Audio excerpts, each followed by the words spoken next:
और next question हमारा ये होगा कि यहाँ पर कौन कौन से एट्रीब्यूट्स या प्रॉपर्टीज आएंगी।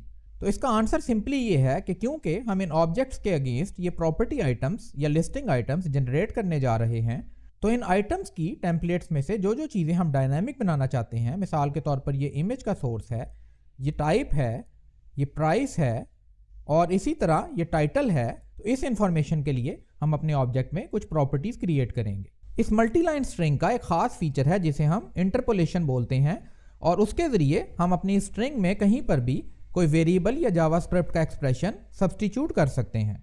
तो आप देख सकते हैं कि यहाँ पर हमारे पास टोटल 9 आइटम्स रेंडर हो गए हैं।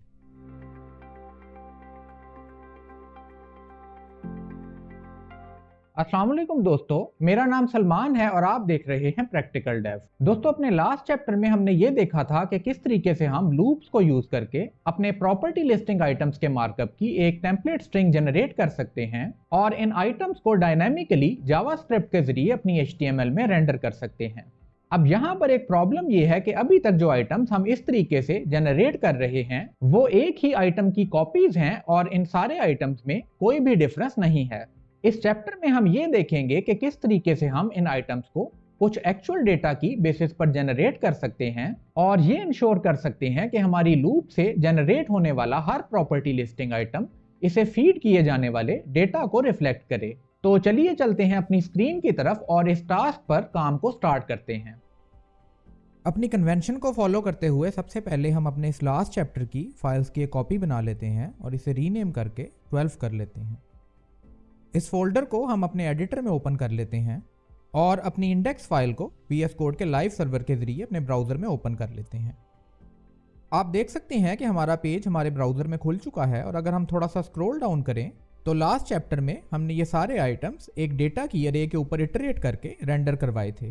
तो यहाँ पर जिस नेक्स्ट इशू को हम एड्रेस करेंगे वो ये कि हम ये इंश्योर करेंगे कि यहाँ पर ये हार्ड कोडेड वैल्यूज़ ना हो, बल्कि ये वैल्यूज़ इन आइटम्स के अगेंस्ट जो ऑब्जेक्ट्स हमने अपनी अरे में क्रिएट कर रखे हैं उनमें से लेकर ये टेम्पलेट रेंडर करे। तो हम वापस अपने एडिटर में चलते हैं और अपनी properties.js फाइल को ओपन कर लेते हैं।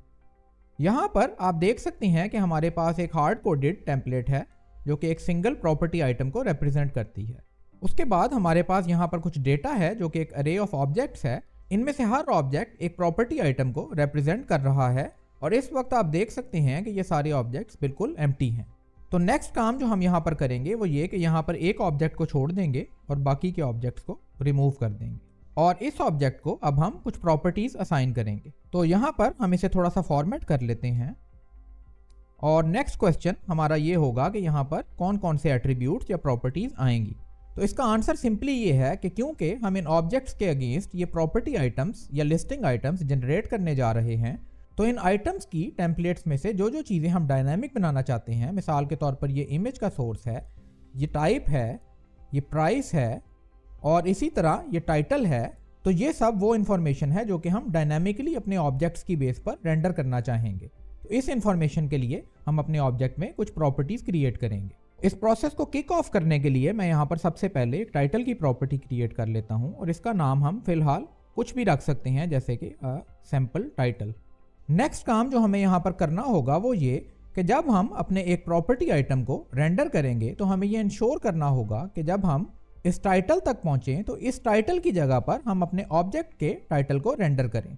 इस वक्त अगर हम अपने रेंडरिंग के लॉजिक पर आएँ तो हमारे पास यहाँ पर इस डेटा के ऊपर एक लूप चल रहा है जिसमें हर प्रॉपर्टी के लिए एक प्रॉपर्टी टेम्पलेट हम अपनी प्रॉपर्टीज टेम्पलेट की स्ट्रिंग में ऐड करते जा रहे हैं। तो हमें यहाँ पर करना ये है कि इस प्रॉपर्टी टेम्पलेट को अपनी मेन प्रॉपर्टीज टेम्पलेट की स्ट्रिंग में ऐड करने से पहले कुछ इस तरह से मॉडिफाई करना है कि हम इसके टाइटल वाले सेक्शन को अपनी प्रॉपर्टी के जो कि इस फंक्शन में पास होगी उसके टाइटल से रिप्लेस कर सकें। इस वक्त जिस तरीके से हमने इस प्रॉपर्टी टेम्पलेट के वेरिएबल को क्रिएट कर रखा है, ये एक हार्ड कोडेड स्ट्रिंग है जिसकी वैल्यू को हम एज सच इस वेरिएबल से उठाकर यहाँ पर ऐड करते जा रहे हैं। अगर हमें इसके अंदर कुछ एरियाज को मॉडिफाई करना है तो उसकी 2-3 अप्रोचेज हो सकती हैं, जिनमें से सबसे सिंपल अप्रोच ये है कि फ़िलहाल हम स्ट्रिंग को यहाँ से कॉपी करके इस फंक्शन के अंदर ले आते हैं और यहाँ पर इस वेरिएबल की वैल्यू को अपनी प्रॉपर्टीज टेम्पलेट की स्ट्रिंग में कंकैटिनेट करने की बजाय हम इस वेरिएबल को फ़िलहाल अपनी स्ट्रिंग की वैल्यू से रिप्लेस कर देंगे यहाँ तक लॉजिकली हमने अपने कोड में कुछ चेंज नहीं किया और यहाँ पर जो काम हमने किया है वो ये कि सिंपली इस वेरिएबल को यूज़ करने की बजाय इस स्ट्रिंग को अपने लूप में यूज़ किया है। और उसकी वजह यह है कि हम इस स्ट्रिंग को हर प्रॉपर्टी के लिए थोड़ा थोड़ा मॉडिफाई करना चाहेंगे, यानी कि इसकी वैल्यूज़ को इस प्रॉपर्टी के हिसाब से एडजस्ट करना चाहेंगे। तो दोस्तों यहाँ पर हमने ये जो बैक टिक्स के ज़रिए मल्टी लाइन स्ट्रिंग्स या टेम्पलेट स्ट्रिंग्स का फीचर अपनी टेम्पलेट्स को स्ट्रिंग की फॉर्म में कंटेन करने के लिए यूज़ किया था। इस मल्टी लाइन स्ट्रिंग का एक ख़ास फीचर है जिसे हम इंटरपोलेशन बोलते हैं और उसके ज़रिए हम अपनी स्ट्रिंग में कहीं पर भी कोई वेरिएबल या जावास्क्रिप्ट का एक्सप्रेशन सब्स्टिट्यूट कर सकते हैं। इंटरपोलेशन यूज़ करने के लिए जो सिंटैक्स हम यूज़ करते हैं उसके लिए हम अपने टाइटल वाले सेक्शन में चलते हैं। तो यहाँ पर आप देख सकते हैं कि इस सेक्शन में इस एंकर टैग के अंदर हमारे पास हमारा टाइटल है। तो यहाँ पर इंटरपोलेशन को यूज़ करने के लिए हम इस टाइटल को यहाँ से रिमूव करेंगे, एक डॉलर का सिंबल यूज़ करेंगे और फिर उसके बाद एक कर्ली ब्रेसेस का पेयर ओपन और क्लोज करेंगे। इस कर्ली ब्रेसेस के दरमियान हम जावास्क्रिप्ट का कोई भी एक्सप्रेशन एग्जीक्यूट कर सकते हैं। और यहाँ पर फिलहाल जिस चीज़ में हम इंटरेस्टेड हैं वो ये कि हमारे पास यहाँ पर जो प्रॉपर्टी आएगी उस प्रॉपर्टी का टाइटल हम यहाँ पर सब्स्टिट्यूट करेंगे। इस पेज को हम यहाँ पर सेव करते हैं और वापस अपने ब्राउज़र में चलकर देखते हैं। आप देख सकते हैं कि यहाँ पर इस प्रॉपर्टी आइटम में इस बार हमारी एक्चुअल प्रॉपर्टी का टाइटल सब्स्टिट्यूट हो गया है। इसी तरह अगर हम वापस अपने कोड में चलें और अब अगर हमारे पास यहाँ पर एक और प्रॉपर्टी हो जिसका कुछ डिफरेंट टाइटल हो और हम वापस अपने ब्राउज़र में चलें तो आप देख सकते हैं कि इस बार क्योंकि हमारी अरे में 2 ऑब्जेक्ट्स थे तो यहाँ पर 2 आइटम्स रेंडर हुए हैं और इनमें से हर आइटम का टाइटल हमारे उस ऑब्जेक्ट से आ रहा है। तो इसी पैटर्न को फॉलो करते हुए हम ये सारी प्रॉपर्टीज़ अगर अपने ऑब्जेक्ट्स में डालकर उन्हें अपनी स्ट्रिंग में सब्स्टिट्यूट कर दें तो हमारे ये आइटम्स ट्रूली डायनामिक हो जाएंगे। यहाँ से फिलहाल मैं अगेन इस दूसरे आइटम को रिमूव कर देता हूँ और हम इस ऑब्जेक्ट को जो कि पहला ऑब्जेक्ट है एक सैंपल के तौर पर लेकर चलेंगे और यहाँ पर अब मैं कुछ प्रॉपर्टीज़ ऐड करूँगा। आप देख सकते हैं कि मैंने यहाँ पर कुछ नई प्रॉपर्टीज़ ऐड की हैं और इन्हें हम एक एक करके देख लेते हैं। सबसे पहले यहाँ पर हमारे पास आईडी की एक प्रॉपर्टी है।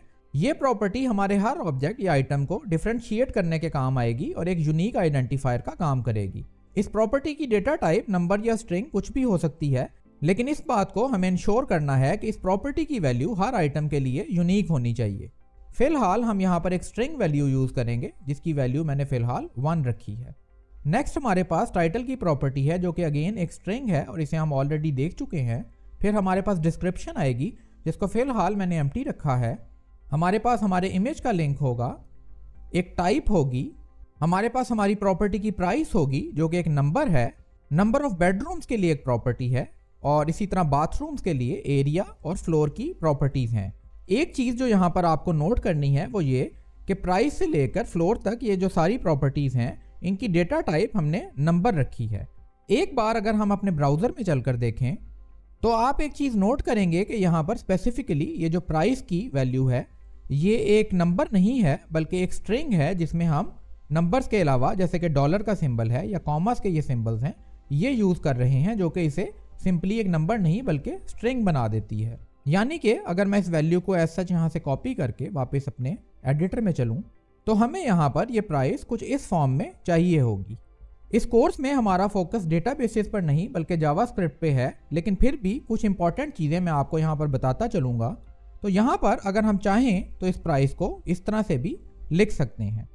इस अप्रोच के साथ प्रॉब्लम ये है कि अपेरेंटली तो ये हमारे काम को आसान कर देगा, यानी कि हमें अपनी प्राइस बिल्कुल उसी फॉर्म में मिल जाएगी जिस फॉर्म में हमें इसे रेंडर कराना है। लेकिन प्राइस एक ऐसी फील्ड है जिसके ऊपर आपको फ्यूचर में शायद फिल्टरिंग वगैरह परफॉर्म करनी पड़े। जैसे कि आपने ये कंपेयर करना हो कि अगर आपकी प्राइस फॉर एग्जांपल एक ख़ास नंबर से कम या ज़्यादा है और आप अपने रिजल्ट्स को इस किस्म के क्राइटेरिया के मुताबिक फ़िल्टर करना चाहें तो वहाँ पर आपको कंपैरिजन के लिए एक नंबर की ज़रूरत पड़ेगी। तो यूजुअली इस तरह की वैल्यूज़ को जिन्हें आगे चलकर हमें न्यूमेरिकल ऑपरेशंस के लिए यूज़ करना पड़े, हम अपनी डेटाबेसेस में नंबर की फॉर्म में ही स्टोर कराते हैं ताकि इनके ऊपर ये ऑपरेशंस हम आसानी से परफॉर्म कर सकें। और जहाँ तक सवाल बचता है इस तरह की फॉर्मेटिंग का कि हमारे पास यहाँ पर एक डॉलर का सिंबल है और ये कॉमास के सिंबल्स हैं, तो इस तरह का काम हम जावास्क्रिप्ट के ज़रिए फ्यूचर में बड़ी आसानी से कर सकते हैं। तो फिलहाल हम यहाँ पर इन वैल्यूज़ को नंबर के तौर पर ही स्टोर कराएंगे। अब जबकि ये सारी वैल्यूज़ हमारे पास यहाँ पर आ गई हैं तो अब हम इन्हें अपनी टेम्पलेट में रिप्लेस करेंगे। तो हम यहाँ नीचे आकर इन वैल्यूज़ को एक एक करके रिप्लेस करेंगे। तो फॉर एग्जांपल अगर हम ऊपर से स्टार्ट करें तो हमारे पास यहाँ पर इमेज का ये टैग है। इसके सोर्स में हम अपनी एक्चुअल प्रॉपर्टी के इमेज को यूज़ करेंगे। तो यहाँ पर हम इंटरपोलेशन के ज़रिए अपनी प्रॉपर्टी डॉट इमेज को यूज़ करेंगे। इसी पैटर्न को फॉलो करते हुए हम एक एक करके अपनी इन सारी वैल्यूज़ को अपडेट करेंगे।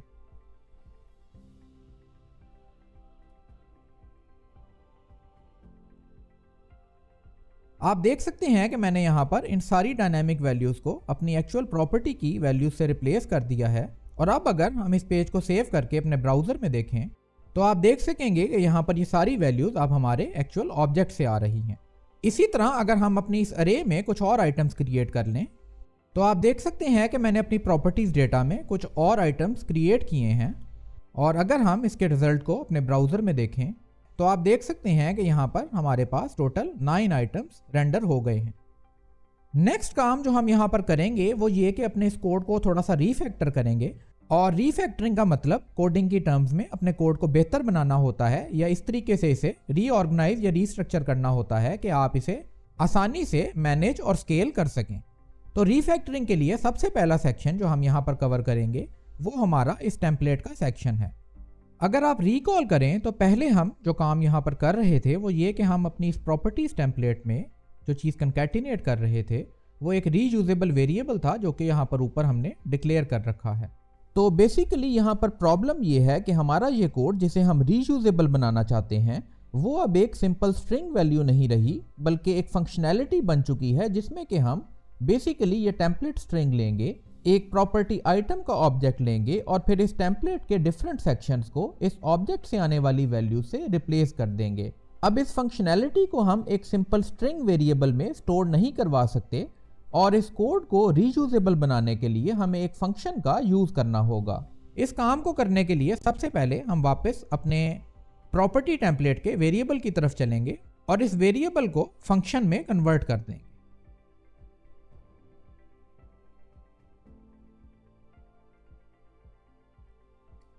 इस फंक्शन का काम इस बार ये स्ट्रिंग रिटर्न करना होगा और ये फंक्शन एक प्रॉपर्टी के ऑब्जेक्ट को अपने आर्ग्यूमेंट्स में रिसीव करेगा।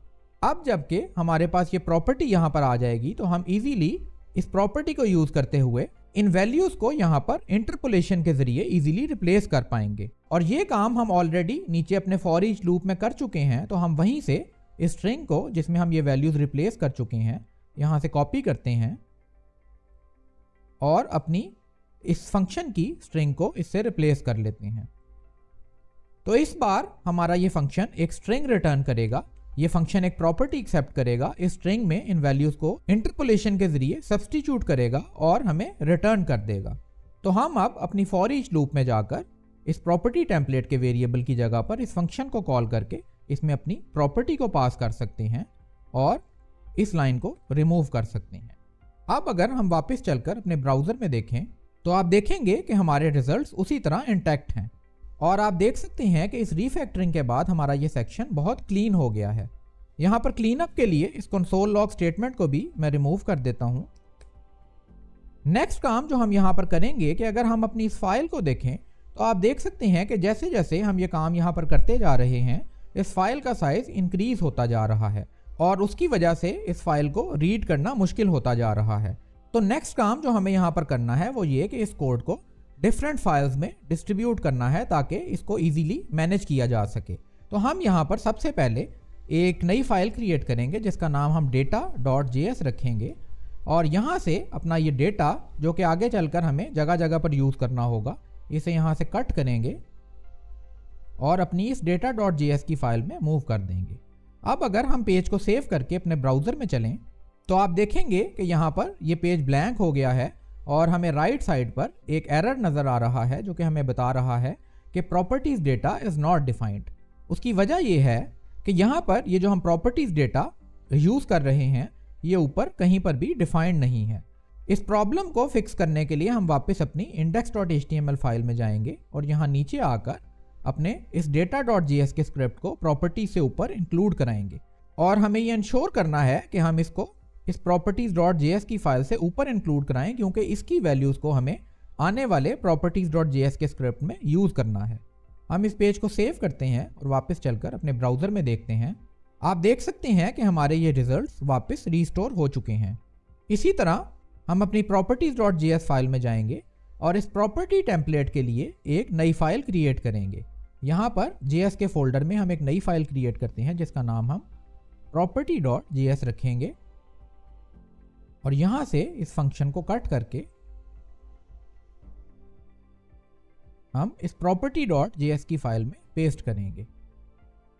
अगेन क्योंकि इस फंक्शन को हमने अपने properties.js में यूज करना है तो हम अपनी index.html फाइल में इस फाइल को properties.js से ऊपर इंक्लूड कराएंगे। वापस चलकर अपने ब्राउजर में देखते हैं और आप देख सकते हैं कि हमारा पेज अभी भी उसी तरह इंटैक्ट है, लेकिन इस बार हमने इसे एक बेहतर तरीके से ऑर्गेनाइज कर लिया है और हमारा ये सारा कोड बहुत क्लीन हो गया है।